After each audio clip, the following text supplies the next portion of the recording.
है कि जनता हमारे साथ है,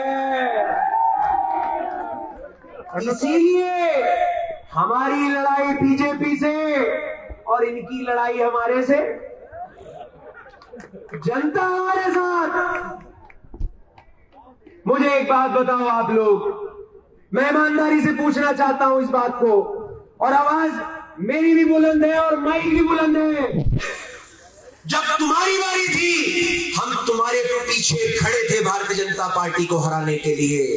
जब आज हमारी बारी है तो तुम हमारे पीछे क्यों नहीं खड़े हो सकते? जिंदाबाद, और बढ़िया, और बढ़िया। क्यों तुम हमारे पीछे नहीं खड़े हो सकते? क्यों तुम हमारा साथ नहीं दे सकते? हमने तो टिकट ठुकरा दिए बीजेपी को और आरएसएस को शिकस्त देने के लिए, और तुमने तो जाकर टिकट ले लिया हमको हराने के लिए ताकि बीजेपी जीत जाए। कहां का इंसाफ है? मुझे बताओ ईमानदारी से आप लोग, हमारे ऊपर इल्जाम लगाए जाते हैं।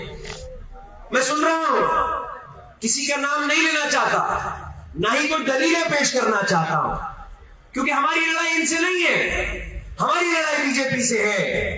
लेकिन अफसोस इस बात का, तकलीफ इस बात की कि हमारे ऊपर इल्जाम लगाया जाता है कि हम भ्रष्टाचार करते हैं। हमारे ऊपर इल्जाम लगाया जाता है कि पिछले 70 सालों में हमने कुछ नहीं करा। साहब, हमने कुछ करा हो या ना करा हो, लेकिन मैं एक बात को सीना ठोक कर कह सकता हूं कि किसी मजलूम, किसी गरीब के साथ हमने जाती नहीं होने दी।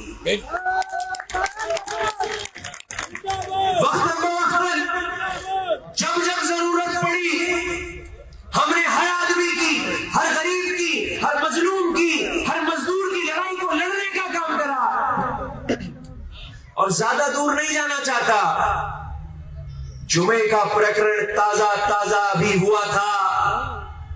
100 से ऊपर बच्चों को एक ऐसे मुकदमे के अंदर शामिल कर दिया गया, शायद ऐसा मुकदमा आतंकवादियों के खिलाफ ना लिखा जाता हो। 2 एमएलए, 1 सांसद, हमारे अलावा कोई नहीं बोलेगा, हमारे अलावा कोई आवाज नहीं उठाएगा।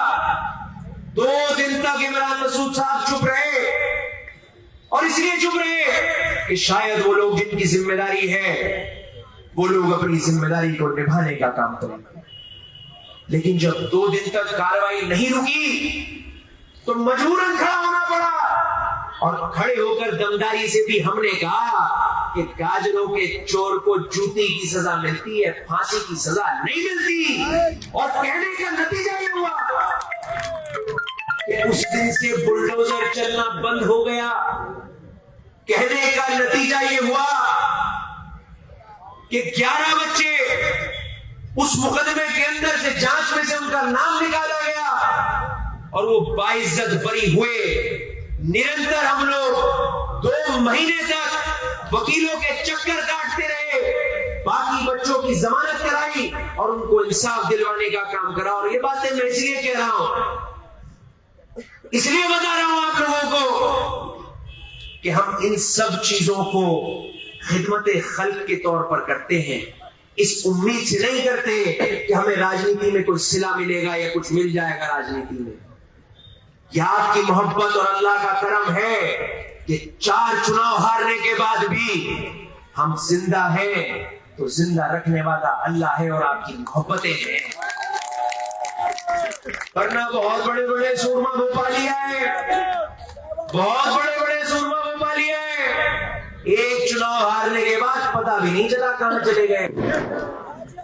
और हम यही हैं, मरते दम तक यही रहेंगे। लगता है मेरी आवाज सुन के बंद हो गया बेटा, आज गाना डॉक्टर साहब, यही है, यही रहेंगे और अड़के पट्टी देंगे, जमुना पार छोड़ के आएंगे। जो आ रहे हैं जमुना पार से इस तरफ, इंशाअल्लाह ये चुनाव आप लोग 1 लाख वोट से जीतने जा रहे हैं। मैं अपने उन साथियों से भी कहना चाहता हूं जो बहक गए हैं, भटक गए हैं, लड़ाई बीजेपी की है। जब तुम्हारी लड़ाई थी बीजेपी को हरा रहे थे। आज मैं तुम्हें दावत देता हूं, हमारी लड़ाई है, हम बीजेपी को हराने जा रहे हैं। हमारे पीछे खड़े होकर हमारा साथ देने का काम करो, जिस तरह हमने देने का काम किया।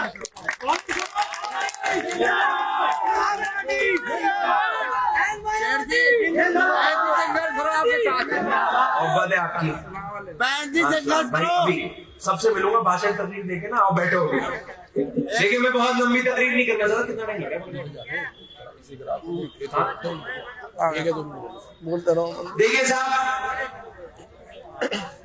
बड़े अफसोस की बात है ये। अभी कुछ दिन पहले हमारे घर पर कोई चिट्ठी डाल गया।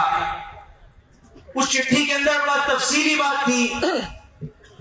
एक आदमी ने लिख रखा था कि तुम बोलने वाले मुसलमान हो, चल दो। तुम्हारे ऊपर बहुत सारी खुफिया जांचें हो चुकी हैं, लेकिन खुफिया जांच में कुछ निकल के नहीं आया। और क्योंकि निकल के नहीं आया तो तुम्हारा भी अंजाम ये सरकार ऐसा ही करेगी जैसा अंजाम इलाहाबाद के अंदर, प्रयागराज के अंदर करने का काम करा। बड़े पापा ने वो चिट्ठी पढ़ी। पढ़ने के बाद पहला लफ्ज बड़े पापा ने ये कहा कि हम कलमे के शरीक हैं।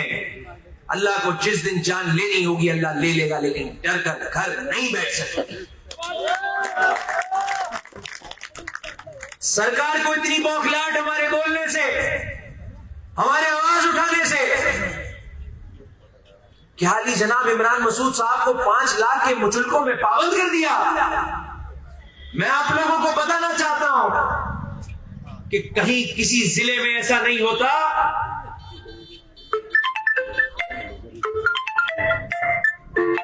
कहीं कभी ऐसा नहीं होता कि जो नेता जिले का चुनाव लड़ाता हो और लड़ता हो उसके खिलाफ मुचलके भेजकर उसको पाबंद कर दिया जाए। क्या जुल्म और जाती हमारे साथ हो रही? और ये सिर्फ इसलिए हो रही है कि हम आपकी आवाज को उठाने का काम करते हैं, आपकी आवाज को बुलंद करने का काम करते हैं।